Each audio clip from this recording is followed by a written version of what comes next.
première lettre aux Thessaloniciens est considérée comme le plus ancien texte que Paul a écrit. Il est à Corinthe, empêché de retourner à Thessalonique, en raison de trop grands risques. En effet, les citoyens de cette ville n'ont pas apprécié que les apôtres, en proclamant que Jésus est le Seigneur, dénient implicitement ce titre réservé à l'empereur. Timothée, quant à lui, absent lors de la première mission, a pu se rendre à Thessalonique. À son retour, il rapporte de bonnes nouvelles de la jeune communauté, ce qui réjouit profondément Paul, qui adresse alors cette missive aux Thessaloniciens. Dans cette lettre, il revient sur la manière dont l'Évangile est parvenu jusqu'au cœur de ces nouveaux croyants et les invite à une progression dans l'amour et dans l'espérance. Ce texte est une belle méditation sur la mission. L'Épître aux Thessaloniciens, chapitre 1, versets 2 à 10.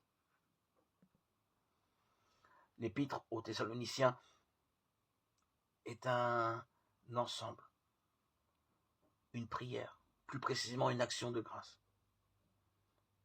Il était habituel au premier siècle, même pour les païens, de commencer une missive par une prière brève, sorte d'intercession auprès des différentes divinités, et dans le cas des écrits chrétiens, une action de grâce, voire une louange. Les actions de grâce qui ouvrent presque toutes les lettres de Paul se distinguent par leur extrême longueur, leur ampleur.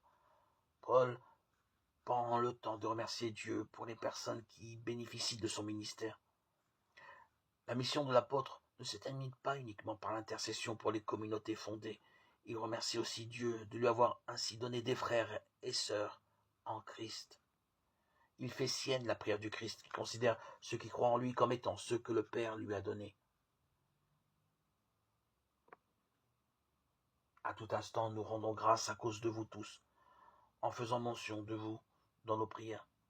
Sans cesse, nous nous souvenons que votre foi est active, que votre charité se donne de la peine, que votre espérance tient bon en notre Seigneur Jésus-Christ, en présence de Dieu, notre Père.